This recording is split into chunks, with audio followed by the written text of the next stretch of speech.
Assalamualaikum warahmatullahi wabarakatuh. Berjumpa kembali dengan saya, Kang Restu. Apa kabar semuanya? Semoga kalian selalu sehat, baik, dan tentunya dimudahkan segala urusannya oleh Tuhan Yang Maha Esa. Amin. Seperti biasa, Kang Restu akan menceritakan sebuah kisah horor.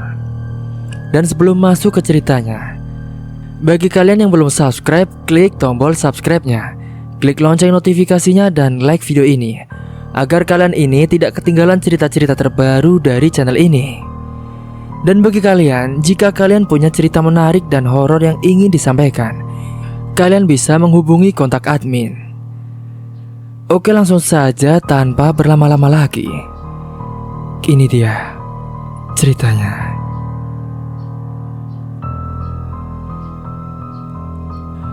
Kamu pergi dari rumah ini. Rumah ini milik anak saya, dan kau tak berhak. Usir ibu mertua, yaitu Bu Atun, pada Dinda menantunya. Mah, aku kan istrinya Mas Zuri. Aku berhak tinggal di sini, Mah, ucap Dinda memelas. Tidak bisa. Pergi kamu dari sini. Gara-gara kamu anakku menjadi meninggal. Dasar wanita pembawa sial, ucap Bu Atun penuh amarah. Akhirnya Dinda pun mengemasi bajunya dan pergi meninggalkan rumah yang dia dan suaminya hidup tenang sebelumnya. Dinda ini melangkah gontai tak tentu arah. Dia bingung harus kemana karena dia sudah tidak punya siapa-siapa lagi. Orang tuanya juga sudah meninggal semua. Bahkan kerabat Dinda sendiri yang dari keluarganya tidak suka dengan keluarga Dinda sebelumnya. Jadi tidak mungkin Dinda ini minta bantuan pada kerabatnya. Memang Dinda ini sebelumnya sudah menikah dengan seorang pria bernama Zuri. Hidup mereka awal-awal bahagia saja. Namun memang dulu sebelum pernikahan, Bu Atun ini sempat tak merestui hubungan mereka. Namun karena Bu Atun mendesak, akhirnya Bu Atun pun terpaksa menyetujuinya. Akan tetapi baru-baru ini, Zuri ini mengalami kecelakaan saat pulang kerja dan dia pun tewas di tempat. Zuri meninggalkan rumah yang sudah dibangun dengan uangnya sendiri, dan Bu Atun malah merampas rumah peninggalan anaknya itu dari Dinda yang notabene adalah istri almarhum Zuri. Namun Bu Atun menolak tegas dan tetap berkata, jika Zuri sudah tidak ada, maka Dinda bukan siapa-siapa lagi.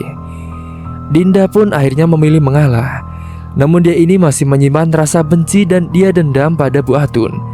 Dia berencana akan membalas kelakuannya. Akhirnya dengan sisa uang pemberian almarhum suaminya yang dia simpan, sekitar 20 jutaan, Dinda pun memutuskan mencari kos-kosan yang ada di desa lain, karena dia tak ingin dekat dengan mertua blangsaknya itu. Dan singkatnya, Dinda pun menemukan kosan yang cukup lumayan luas, yang bisa dibilang malah sebuah kontrakan, karena sewanya satu rumah full dan dia pun langsung menyewanya di situ untuk 1 tahun. Usai membayar kepada pemilik rumah, Dinda pun masuk dan menata sedikit barang yang telah dibawanya. Dinda ini beruntung karena di dalam rumah itu sudah ada kasur, TV dan juga dispenser dan juga kompor yang ada di dapur. Jadi Dinda ini tidak perlu bingung lagi.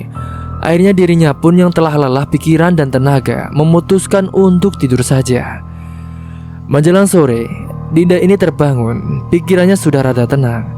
Dan setelahnya dia pun memutuskan untuk mandi terlebih dahulu. Kemudian dia keluar bentar mencari makanan di warung makan di situ. Pemilik warung dan ibu-ibu yang lagi ada di situ heran dengan Dinda. Dan Dinda pun memperkenalkan diri bahwa dia baru saja pindah di sini. Bu, saya pesan nasinya 1 ya, sama gorengannya. Iya Mbak, tunggu bentar ya, antri dulu. Saat itu akhirnya Dinda pun duduk menunggu gilirannya dilayani. Dia pun duduk bersama dengan ibu-ibu, dan salah satu ibu-ibu itu bertanya kepadanya, maaf Mbak, mbaknya ini siapa ya? Saya kok baru lihat. Kenalin ibu-ibu, saya Dinda. Saya baru pindah ke sini dan tinggal di kontrakannya Bu S baru tadi. Oh, baru pindahan, pantesan baru lihat. Iya Bu, salam kenal ya. Iya Mbak, semoga betah ya tinggal di sini. Bahkan dari mereka yang memuji kecantikan Dinda karena pasalnya Dinda ini memang masih nampak cantik dengan bodi berisinya. Mbak Dinda cantik banget ya, bodinya juga bagus. Terima kasih Bu, saya jadi malu. Benerlah no Mbak, mbaknya ini emang cantik. Namun Dinda ini dalam batinnya heran sendiri.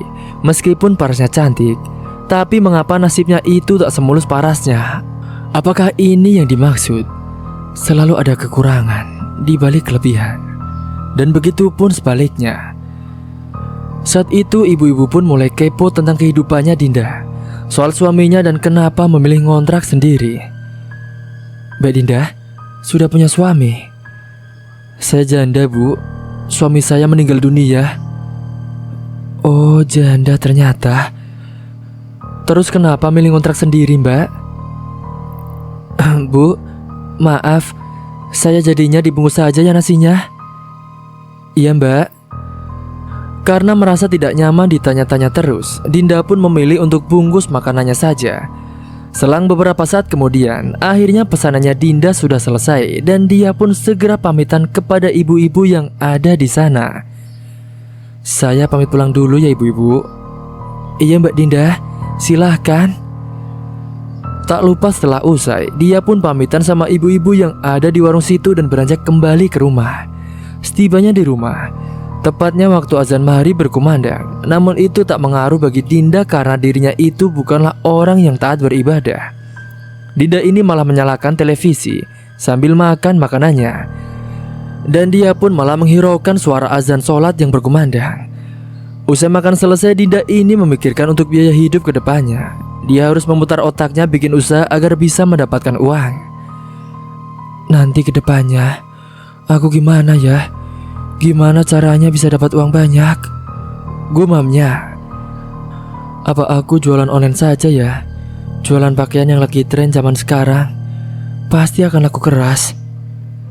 Dan Dinda ini kepikiran dirinya itu akan jualan baju tapi dengan cara online. Mungkin dirinya akan membeli beberapa pakaian yang sedang marak digunakan dan nanti akan menjualnya melalui all shop miliknya. Beruntung dia sebelumnya pernah mempelajari cara jualan online. Namun dia mencoba tidak terlalu memikirkannya dan dia memilih menonton televisi. Setelahnya karena malam sudah mulai larut, Dinda pun memutuskan untuk tidur dan itulah tidur malamnya pertama di rumah yang bukan miliknya. Dia harap semoga saja dirinya itu bisa tidur nyenyak. Pada esoknya, Dinda ini bangun dan bergegas ke pasar dengan naik ojek. Dia sudah menotes baju-baju yang akan dibeli dan kebanyakan adalah pakaian wanita. Dan dia akan mengorbankan 3 jutanya untuk membeli beberapa baju dulu.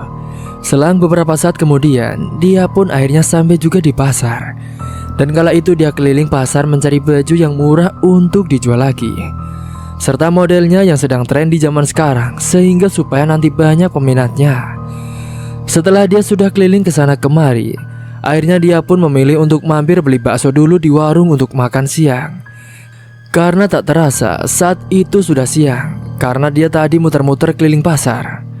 Dan singkatnya, Dinda ini berhasil membeli 20 piece baju dan dia pun segera kembali pulang ke rumah. Kemudian Dinda pun membuka akun Allshop oranye dan mulai menata profil akunnya itu. Tak lupa dirinya juga memasang foto produk yang ada dijualnya. Dia pun modal nekat saja dan berharap ada yang beli.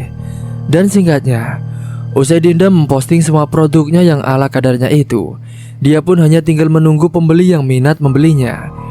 Dinda pun hanya layah-layah setelahnya, sambil membaca beberapa info-info tutor dagangan online biar cepat laku. Namun dia mencari-cari info itu, dia sambil makan bakso yang tadi dibelinya di warung yang ada di dekat pasar.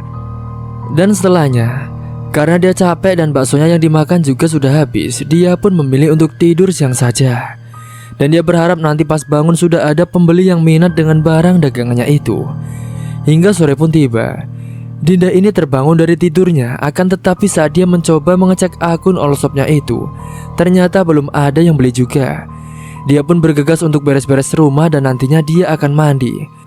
Setelah selesai mandi, seperti biasa dia pergi ke warung untuk cari makan buat makan malam. Dia pergi ke warung biasanya di rumah tetangganya. Dan kala itu, seperti biasa di sana sudah ada beberapa ibu-ibu yang sedang kumpul sambil ngerumpi. Sebenarnya Dinda ini malas kalau ada banyak ibu-ibu yang ngerumpi di sana, karena nanti pastinya dia akan ditanyai banyak hal. Tapi mau bagaimana lagi, warung yang di dekatnya itu cuma satu. Kalaupun dia mau pergi cari warung yang lain harus jauh. Dan untuk sekarang, dia ini belum punya motor, jadi susah kalau mau pergi-pergi jauh sendirian. Akhirnya dia pun mencoba menyapa dengan ramah kepada ibu-ibu yang ada di sana. "Selamat sore ibu-ibu, lagi pada ngumpul ya?" "Iya ini Mbak Dinda, mau beli nasi Mbak?" "Iya Bu, buat makan malam."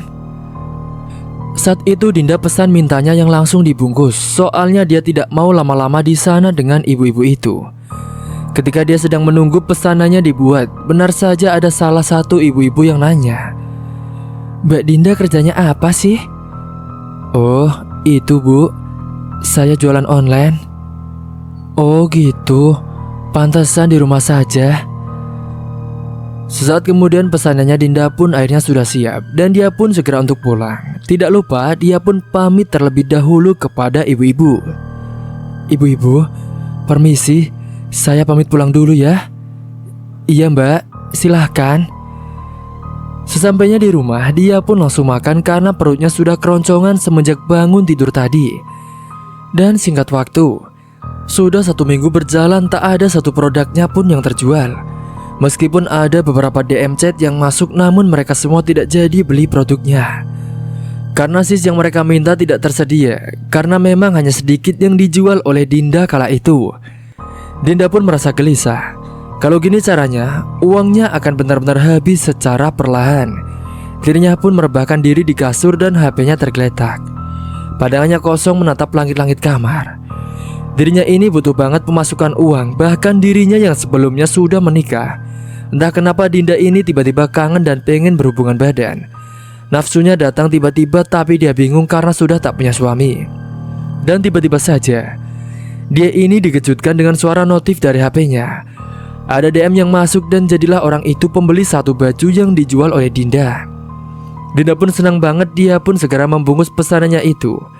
Dan setelahnya ia memesan Grab untuk mengantarkan barang ke jasa pengiriman. Dan singkatnya, ojol pun datang dan Dinda membayar jasanya itu. Ia sekalian nitip buat bayar di jasa pengirimannya nanti. Pada malamnya, saat Dinda sedang nonton televisi, tiba-tiba dia melihat ada sebuah berita tentang penangkapan orang yang diduga melakukan pesugihan babi ngepet. Dalam berita itu, orang tersebut dipergoki warga dan akhirnya pun tertangkap. Dinda yang mendengar kata pesugihan, tiba-tiba saja terlintas di benaknya itu. Dia justru penasaran apakah pesugihan itu benar-benar ada dan apakah benar-benar membuahkan hasil.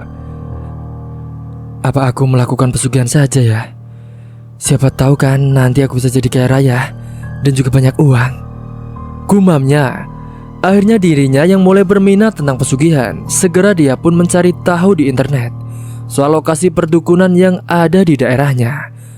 Dan singkatnya, Dinda ini menemukan sebuah web yang berisi info soal perdukunan. Dan di situ tertera berbagai macam dukun serta alamat lokasinya.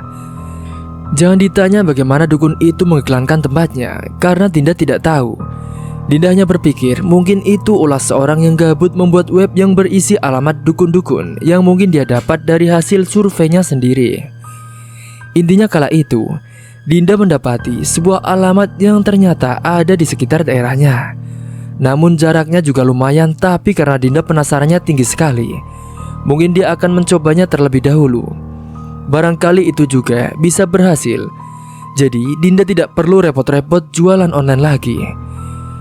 Dan malam itu pun Dinda bergegas tidur untuk siap-siap besoknya menuju ke lokasi yang sudah dicatat di HP-nya. Pada esok paginya, usai dirinya sarapan segala macam, Dinda pun menuju ke pasar.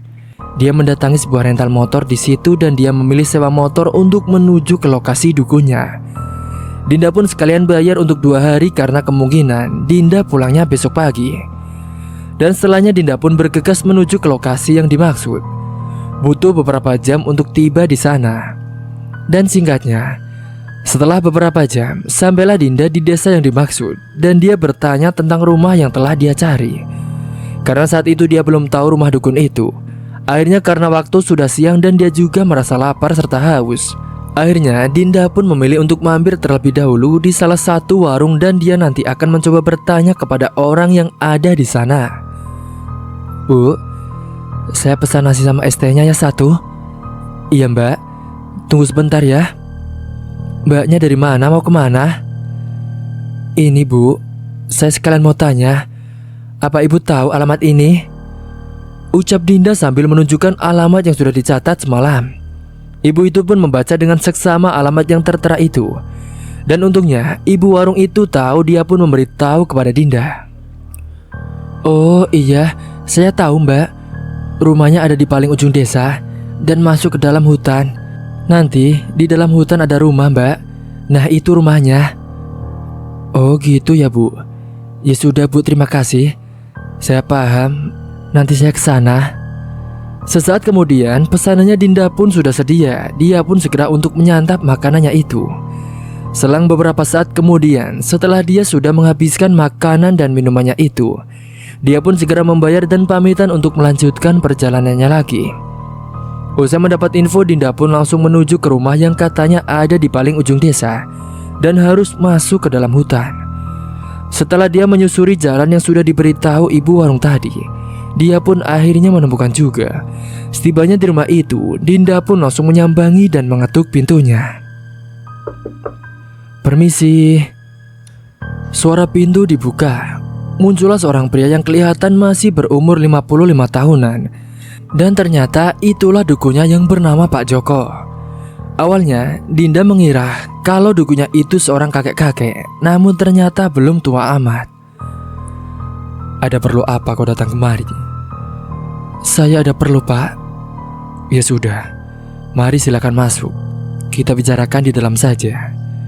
Dinda pun akhirnya masuk ke dalam rumahnya dan dia pun duduk di ruang tengah dengan Pak Joko. Usai dipersilakan masuk, Dinda pun menjelaskan detail tentang pesugihan. Apakah itu memang benar bisa bikin orang cepat kaya atau tidak? Apa maksud kedatangan kamu ke sini? Silakan jelaskan. Jadi, saya mau melakukan pesugihan, Pak. Apakah itu memang benar bisa untuk menjadikan saya orang cepat kaya, Pak? Pak Joko pun mengiyakan dan katanya dia bisa membantunya. Namun ada beberapa persyaratan yang harus Dinda jalani. Dan tentunya itu tidaklah gratis. Iya betul. Kamu nanti bisa kaya melimpah. Tapi tentunya itu semua tidak gratis. Kamu harus melakukan persyaratan. Dinda pun setuju-setuju saja. Dan akhirnya langsung saja mereka menjalani ritual untuk siangnya. Dinda pun dijelaskan tentang tumbal peniduran pria, di mana Dinda ini harus tidur dengan pria siapapun terserah, dan nanti dia akan mendapat harta yang melimpah sebagai gantinya. Bahkan pria yang telah ditidurinya akan mengalami sakit dan mati sebagai tumbalnya. Saya setuju Pak. Tapi kalau boleh saya tahu, apa syarat dan juga ritualnya? Nanti kau akan melakukan tumbal peniduran pria, yang mana nanti kamu harus tidur dengan pria siapa saja terserahnya. Dan nanti kamu akan mendapatkan uang. Tapi pria yang kamu tiduri nanti bisa sakit dan bahkan mati karena dijadikan tumbal. Iya Pak, saya siap. Lagian saya juga janda. Kalau begitu, nanti kita lakukan ritualnya sekarang. Dinda yang sudah menjanda, dia setuju-setuju saja, termasuk dengan syarat akhir di mana Dinda harus mau ditiduri oleh Pak Joko. Nanti kamu pakai kemben ya. Dan kamu harus mandi dengan air kembang 7 rupa di belakang rumah. Tapi sebelum itu, mereka akan melakukan ritual inti terlebih dahulu oleh Pak Joko yang di dalam ruangan ritual khusus. Ayo ikut saya, kita lakukan ritualnya. Akhirnya Dinda pun berjalan mengekor mengikuti Pak Joko menuju ke dalam ruangan ritualnya. Saat masuk ke dalam ruangan ritual di sana, sudah ada beberapa sesajen dan juga kemenyan yang sudah disiapkan. Dinda sebenarnya merinding karena baru pertama kali dia masuk ke dalam ruangan ritual seperti itu. Tapi karena tekadnya ingin cepat kaya, dia pun melakukannya. Di dalam ruangan itu, Pak Joko pun langsung membakar kemenyannya. Asap pun mulai mengepul di dalam ruangan dengan bau khas. Setelahnya, Pak Joko pun langsung membacakan mantra dengan mulut yang berkumat kamit. Hembusan angin kencang masuk ke dalam ruangan yang membuat suasana sangat mencekam sekali. Dinda pun merinding kala itu. Sesaat kemudian, dia melihat ada asap hitam yang tiba-tiba keluar dari dalam kemenyan, dan setelahnya berpindah di sampingnya Pak Joko. Pak Joko ini mencoba berkomunikasi dengan asap hitam itu, akan tetapi Dinda tidak tahu apa yang telah dibicarakannya. Dan Dinda juga tidak melihat wujud di balik asap hitam itu. Sesaat kemudian Pak Joko ini sudah selesai berkomunikasi dengannya, dan asap itu pun menghilang dengan sendirinya entah kemana. Setelahnya Dinda ini disuruh pakai kemben yang sudah disediakan. Kemudian dia pun dimandikan dengan air kembang 7 rupa di belakang rumah. Ini, kamu pakai kembennya dan setelah ini kita mandi di belakang. Dinda pun manut, dia pun langsung memakai kembennya yang sudah disiapkan oleh Pak Joko. Dan setelahnya mereka pun pergi ke belakang rumah. Di belakang sudah disiapkan air kembang 7 rupa. Sesampainya di belakang, Dinda ini langsung duduk dan saat itu Pak Joko yang akan menyiraminya. Sekarang kamu duduk. Baik Pak. Segera saat itu Pak Joko pun perlahan-lahan menyiramkan air kembang 7 rupa itu pada tubuhnya Dinda. Saat itu hembusan angin kencang tiba-tiba saja datang dan membuat suasananya sangat dingin. Dan Dinda pun langsung merinding. Setelahnya Dinda ini disuruh semedi di ruangan yang gelap sampai menjelang malam. Setelah ini kamu melakukan semedi ya, sampai nanti menjelang malam. Dinda pun menjawab dengan menganggukkan kepala saja dan saat itu Dinda langsung diantarkan ke dalam ruangan yang gelap yang sudah disiapkan di dalam rumahnya Pak Joko. Sesampainya di dalam ruangan semedi itu, Dinda pun langsung duduk bersila. Pak Joko pun langsung membakarkan kemenyan. Tak lupa Pak Joko juga memberikan mantra kepada Dinda. Ini mantra, nanti kamu baca ya. Iya Pak. Setelahnya Pak Joko pun keluar meninggalkan Dinda untuk melakukan semedi sampai malam hari nanti. Dinda pun mulai melakukan ritualnya dengan membacakan mantra yang sudah diberikan Pak Joko tadi. Awal-awal karena masih siang, Dinda ini tidak mendapatkan gangguan apa-apa. Hingga sampai akhirnya saat menjelang maghrib, Dinda ini semakin merinding. Karena tiba-tiba saja di belakangnya itu dia mendengar ada suara tapakan kaki yang terdengar jelas. Serak, serak, serak. Namun dia masih tetap melakukan semedinya dan tidak melihat ke belakang. Dinda, Dinda. Dan saat itu dia merinding karena seketika dia dikejutkan dengan suara yang memanggil namanya. Setelahnya dia kaget melihat ada bayangan putih yang terlihat jelas sekali. Apalagi dirinya melakukan semedi di dalam ruangan yang gelap. Betapa terkejutnya dia. Tepat di hadapannya itu, dia melihat ada sosok pocong yang sangat menyeramkan sekali. Wajahnya hancur. Walaupun di kegelapan, sosok pocong itu terlihat jelas di hadapannya. Hingga akhirnya Dinda pun kaget gemetaran. Bahkan ketakutan karena dia baru pertama kali melihat sosok hantu. Wajahnya ini langsung pucat pasi, nafasnya juga tidak beraturan, dan jantungnya juga berdegup kencang. Namun setelahnya, sosok pocong itu pun akhirnya pergi entah kemana. Selang beberapa saat kemudian, semedinya itu pun sudah selesai dan dijemput oleh Pak Joko. Semedinya sudah selesai. Sekarang ayo kita keluar. Saat keluar kamar, wajahnya Dinda sangat pucat sekali dan gemetaran. Apalagi perutnya terasa keroncongan sekali. Dan singkatnya, pukul 7 malam Dinda ini disuruh keluar dan Dinda diperintahkan untuk makan buah-buahan yang tersaji di nampan sesajen. Silakan, kamu makan buah-buahan ini. Baik Pak. Setelahnya Dinda dibaringkan di depan ruangan ritual. Dan dukun birahi itu tersenyum licik melihat kemolekan tubuh Dinda.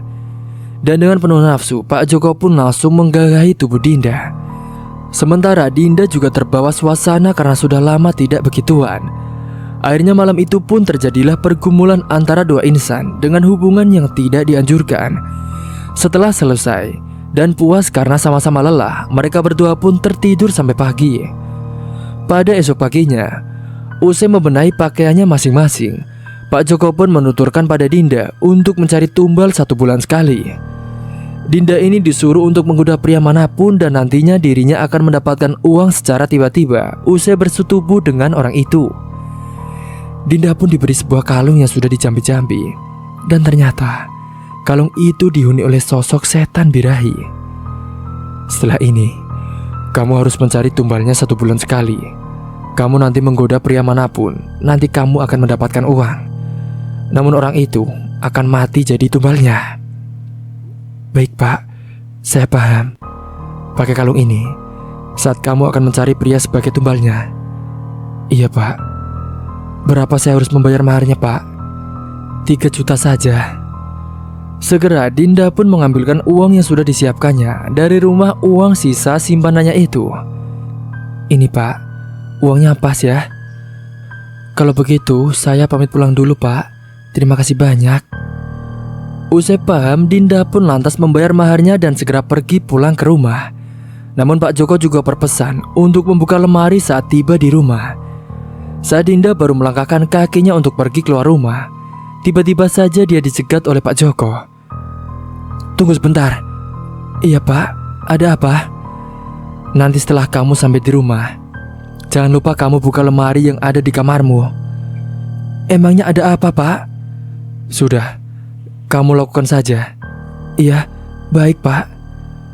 Singkatnya usai kembalikan motor rentalnya, Dinda pulang naik ojol dan setibanya di kos-kosannya, Dinda pun segera menuju ke kamar dan membuka lemari. Betapa terkejutnya Dinda ketika mendapati tumpukan uang yang berjatuhan muncul dari dalam lemari. Dinda pun merasa senang sekali kala itu, dan dia semakin yakin kalau ritual yang dijalaninya benar-benar manjur. Wah, akhirnya aku punya banyak uang. Aku harus beli motor baru langsung nih, biar apa-apa gampang. Akhirnya hari itu juga Dinda pun kembali lagi ke pasar untuk membeli motor cash di dealer, supaya nanti Dinda mudah pergi kemana-mana termasuk mencari tumbalnya. Pada malam harinya, Dinda pun memikirkan untuk mencari tumbal pertamanya. Dia kepikiran untuk melancarkan aksinya di desa lain saja agar tidak dicurigai. Namun semenjak dirinya melakukan pesugihan itu, dia menjadi mendapatkan beberapa gangguan yang menyeramkan. Malam itu dia yang sedang memikirkan mencari tumbalnya itu di ruang tengah sambil nonton televisi. Tiba-tiba saja dia ini dikejutkan dengan TV-nya yang tiba-tiba mati sendiri. Dan bersamaan dengan itu, hembusan angin kencang yang masuk ke dalam membuatnya merinding. Saat itu juga Dinda melihat ada bayangan hitam yang melintas tepat di hadapannya. Karena takut, dia pun masuk ke dalam kamar, dan saat itu dia kira TV-nya itu mati sendiri. Dia pun kepikiran untuk membeli TV baru. Sampainya di dalam kamar, dia ini bisa membaringkan tubuhnya. Dan namun dia ini masih belum bisa tidur. Sesaat kemudian, tiba-tiba saja dia dikejutkan dengan suara dengkuran yang terdengar jelas dan dekat sekali dengannya. Namun dia kepikiran kalau di rumah sendirian. Tapi kenapa ada suara orang yang mendengkur? Akhirnya dia pun menoleh ke samping, dan betapa terkejutnya dia. Ternyata tepat berada di samping ranjang itu ada sosok pocong yang sangat menyeramkan sekali. Wajahnya hancur penuh darah dan hitam legam. Mulutnya menganga dengan bau busuk yang sangat menjijikan sekali. Tubuh Dinda pun kala itu langsung terbujur kaku, tidak bisa digerakkan sama sekali. Mulutnya pun terasa terkunci, tidak bisa teriak. Hingga akhirnya saat itu Dinda pun ambruk pingsan sampai pagi hari. Esok harinya Dinda pun bangun tidur, namun dia merasakan linglung dan pusing sekali kepalanya. Namun dia tetap memaksa siap-siap untuk mandi karena dia akan pergi ke desa lain. Pagi itu Dinda tidak sempat sarapan karena dia gugup. Setelah selesai mandi serta dandan, dia pun segera berangkat dengan motor barunya. Dirinya pergi keliling ke desa lain dan Dinda mendatangi sebuah warung. Saat itu di warung itu dia beli makan karena memang belum sarapan juga pada pagi itu. Ada pemuda tuh. Aku coba minta tolong aja kali ya. Masa nih. Namun sebelumnya dia sarapan terlebih dahulu. Pemuda itu juga sedang sarapan, namun Dinda mencoba mengajaknya ngobrol saat itu juga. Di sana dia mendapati seorang pemuda yang lumayan cakep dan dengan penampilan yang menggodanya. Dinda ini pura-pura meminta bantuan sama pemuda itu yang bernama Erwin. Erwin diminta untuk membukakan pintu rumah yang katanya terkunci. Erwin pun manut saja dan dia mengikuti Dinda dengan sepeda motornya sendiri. Mas, saya boleh minta tolong gak? Minta tolong apa ya mbak? Rumah saya terkunci mas, tidak bisa dibuka. Mas bisa tolong bukain pintu saya gak? Nantinya. Iya, bisa mbak. Nanti ya setelah saya sarapan. Iya, santai, aku juga lagi sarapan mas. Oh iya, nama kamu siapa? Saya Erwin mbak. Saya Dinda. Salam kenal ya. Beberapa saat kemudian, mereka yang sudah selesai sarapan langsung bergegas pergi menuju ke rumah Dinda.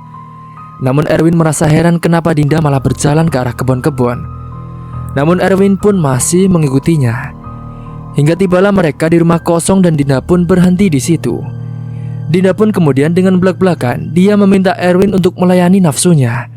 Bahkan Dinda melepaskan pakaiannya sendiri. "Win, selama ini aku kurang belayan seorang, dan saya mau kamu melayani nafsuku. Ayolah Win, puaskan saya." Darah Erwin berdesir melihatnya. Dia pun yang sudah tergoda dengan Dinda yang juga cantik. Buru-buru dia pun ikut masuk ke rumah kosong yang ada di kebun itu. Dia melepas pakaiannya dan dengan beringas langsung menjamah tubuh Dinda yang kelihatannya sudah pasrah. Singkatnya usai puas, Dinda pun pergi meninggalkan Erwin. Erwin juga puas, menurutnya jarang-jarang dia bisa begini. Dan setibanya di rumah, Dinda ini merasa senang sekali karena lemarinya telah terisi uang yang begitu banyak lagi usai persetubuhannya itu. Satu hari kemudian pada malam harinya, Erwin yang ada di rumahnya dia sedang dudukan di depan rumahnya. Tiba-tiba saja dia ini masih terus kepikiran dengan Dinda. Karena dia sangat puas sekali bermain dengan Dinda yang sangat beringas itu. Saat itu tiba-tiba saja Erwin ini dikejutkan dengan hembusan angin yang datang, yang membuatnya dia kedinginan. Dia pun memilih untuk masuk ke dalam kamarnya. Dan saat dia masuk ke dalam kamarnya, betapa terkejutnya dia melihat ada sosok pocong yang berdiri di dalam kamarnya.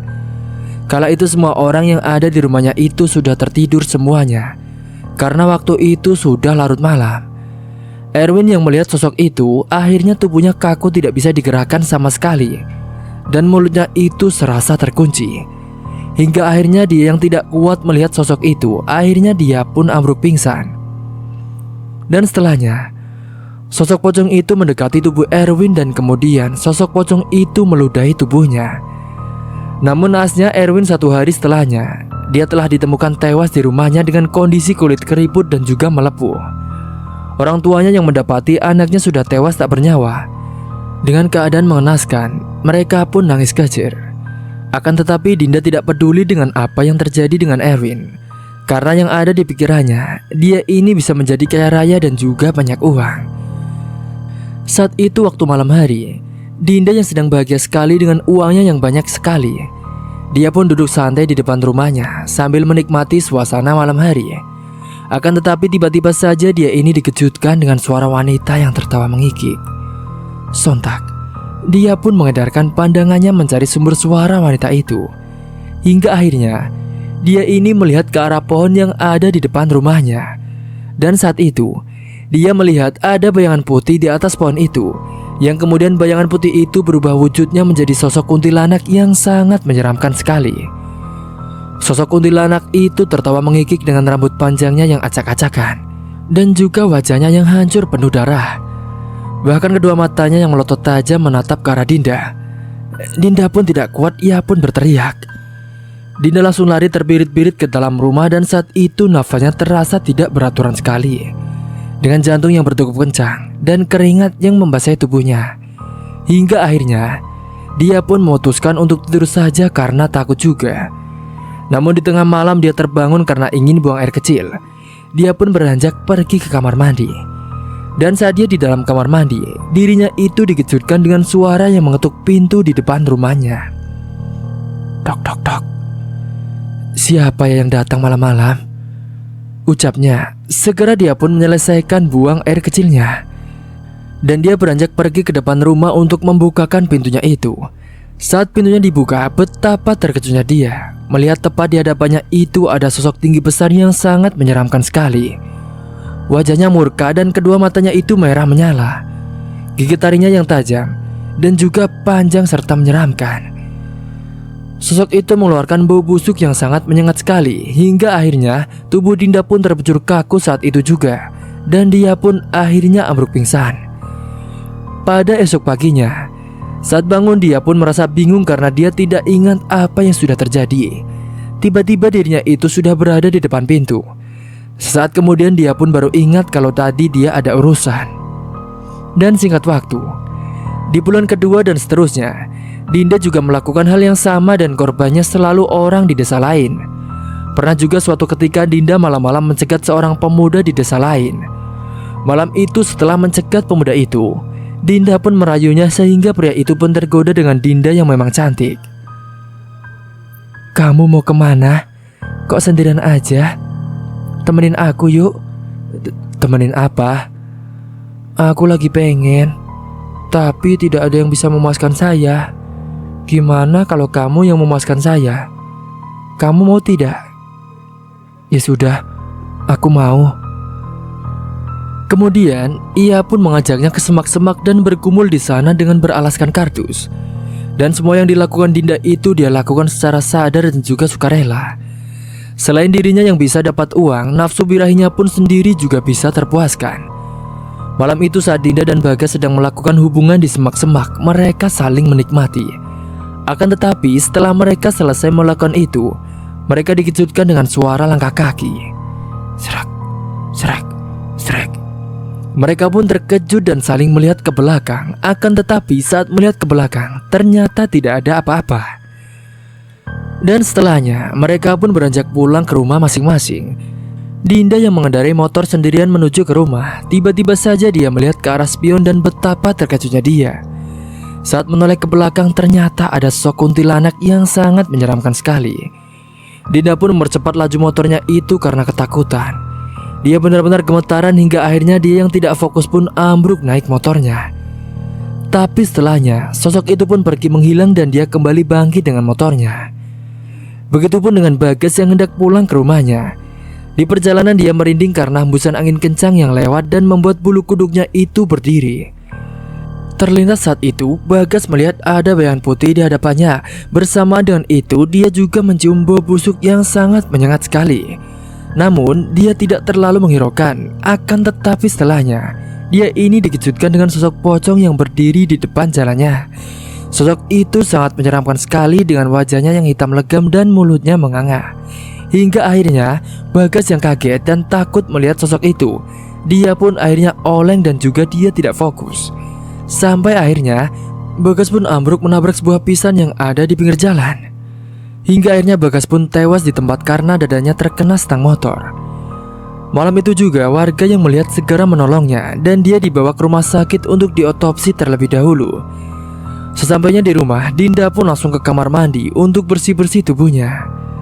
Dan singkat cerita, semakin banyaklah uang Dinda, namun dia ini masih tetap ngontrak. Hingga pada suatu hari Dinda sengaja menemui Pak Mahfud. Dan Pak Mahfud pun tergoda melihat kemolekan tubuh Dinda. Dan Dinda ini mengajak Pak Mahfud ke rumah kosong yang ada di kebun orang. Setelahnya Dinda pun sukarela memberikan tubuhnya itu ke Pak Mahfud. Dan dengan beringas, Pak Mahfud pun langsung menggagahinya. Bahkan di situ Pak Mahfud juga menjelek-jelekan Bu Atun yang katanya kecantikannya sudah luntur. "Dinda, kamu itu memang benar-benar cantik.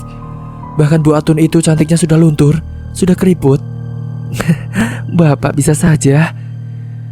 Dan usai puas, Pak Mahfud pun kembali pulang ke rumahnya. Dinda pun mendapat uang yang banyak. Pada malam harinya, Pak Mahfud yang ada di depan teras rumahnya terlihat sedang melamun. Ternyata dia masih kepikiran dengan tubuhnya Dinda yang bisa memuaskan dirinya. Sesaat kemudian Bu Atun pun menghampiri Pak Mahfud yang ada di depan rumahnya. "Pak, kenapa kok senyum-senyum sendiri?" Sontak Pak Mahfud pun kaget dengan kedatangan istrinya itu. Ibu, tidak apa-apa Bu. Bu, tolong buatkan Bapak kopi ya Bu." Segera Bu Atun pun langsung membuatkan kopi di dapur. Saat Bu Atun sedang membuatkan kopi di dapur, Pak Mahfud yang ada di depan rumahnya, tiba-tiba saja dia dikejutkan dengan suara yang memanggilnya. Namun Pak Mahfud tidak tahu dari mana asal suara itu. "Mahfud, Mahfud." Suara itu terdengar berat dan juga serak. Dia mengedarkan pandangannya ke sekeliling namun tidak ada apa-apa. Hingga akhirnya, selang beberapa saat kemudian, Pak Mahfud pun melihat ada asap hitam yang datang menghampirinya. Dan sesaat kemudian asap hitam itu berubah wujudnya menjadi sosok tinggi besar yang sangat menyeramkan sekali. Sosok itu menatap tajam ke arah Pak Mahfud.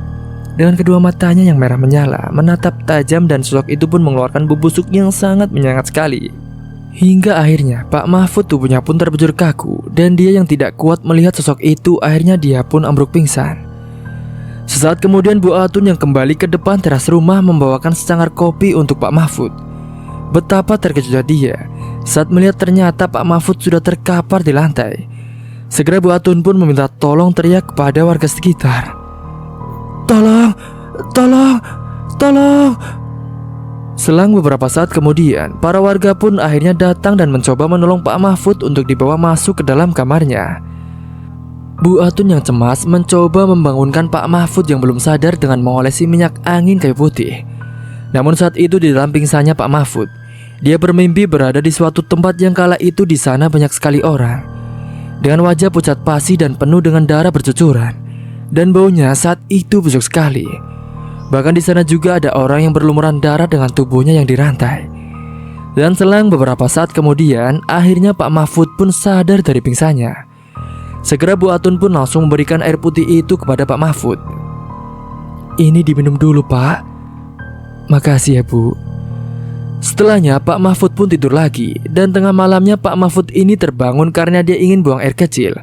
Saat dia sedang berjalan menuju ke dapur, betapa terkejutnya dia jika dia mendengar ada suara langkah kaki di belakang tubuhnya. Pek, pek, pek. Suara itu terdengar jelas sekali, dan saat itu dia menoleh ke belakang namun tidak ada siapa-siapa.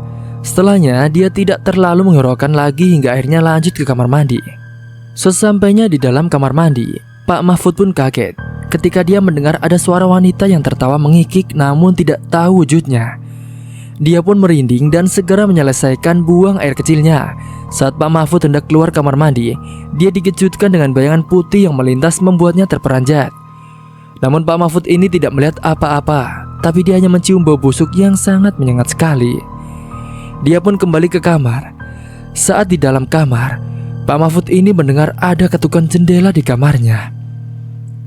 Duk duk duk. Suara itu terdengar beberapa kali hingga akhirnya dia yang penasaran langsung melihat ke jendela. Tapi anehnya saat di jendela dibuka, ternyata tidak ada apa-apa di sana. Pak Mahfud pun memilih tidur kembali. Sementara 1 hari setelahnya Pak Mahfud telah tewas seperti korban sebelumnya. Dan tewasnya Pak Mahfud membuat tangisan Bu Atun. Dinda yang mendengar kabar itu, dia pun merasa puas karena pasti Bu Atun bakal menderita. Setelah kemudian usaha hidup bergelimang harta bisa membeli semua kemauannya dan foya-foya kesana kemari. Namun di kemudian hari, Dinda ini mulai merasakan efek dari apa yang telah dijalaninya. Dinda pun mulai merasa sakit pada bagian perut dan juga kemaluannya. Waktu itu, saat malam hari, Dinda tiba-tiba mengeluh sakit lagi. Dan dirinya nekat pergi malam-malam untuk periksa ke rumah sakit yang buka 24 jam. Namun di tengah perjalanan dia ini mengalami kecelakaan. Usai terkejut melihat penampakan di jalan. Dirinya oleng dan tertabrak sebuah mobil sehingga terpental jauh. Dirinya ini kemudian dibawa ke rumah sakit dan dinyatakan mengalami kelumpuhan. Setelahnya, usai dirinya dipulangkan ke rumahnya, dia kini menggunakan kursi roda untuk beraktivitas. Namun karena kelumpuhannya itu, Dinda tidak bisa mencari tumbal lagi. Dan dia telah melewati 1 bulan tanpa tumbal. Dan otomatis dia pun melanggar perjanjian. Suatu malam Dinda ini merasakan panas di lehernya dan itu mungkin dari kalung yang ia kenakannya. Dinda kemudian didatangi sosok penunggu kalung itu yang murka karena tak dikasih jatah tumbal. Sosok itu marah dan lalu mencekik leher Dinda hingga dia tewas kehabisan nafas. Tubuhnya membiru, lebam dan juga melepuh. Dia telah tewas, namun para warga tidak mengetahuinya. Hingga 4 hari kemudian Dinda pun ditemukan warga yang mau bertamu dan kebetulan pintunya tidak dikunci. Mereka terkejut ketika mendapati Dinda yang sudah terkapar di kamar dengan tubuh yang melepuh. Dan kemudian jasadnya pun dimakamkan hari itu juga. Cerita pun selesai. Sebaiknya kita tetap menjaga silaturahmi menantu tetap menantu. Tidak baik memperlakukan seperti itu. Jangan sampai kita melakukan hal yang seperti bahkan melakukan jalan yang sesat dengan bersekutu dengan iblis dan juga sejenisnya. Semoga kita selalu dalam lindungan Allah Subhanahu wa Ta'ala dan dijauhkan dari hal-hal yang demikian. Cerita pun tamat. Semoga kalian bisa mengambil hikmah pelajaran dari cerita ini. Dan mungkin kalian bisa mengambil sisi positifnya dan buang sisi negatifnya. Mungkin itu saja yang dapat saya sampaikan. Kurang lebihnya mohon maaf apabila Kang Restu ada salah kata ataupun ucapan yang kurang berkenan bagi kalian semua. Sampai jumpa di cerita selanjutnya. Akhir kata, wassalamualaikum warahmatullahi wabarakatuh.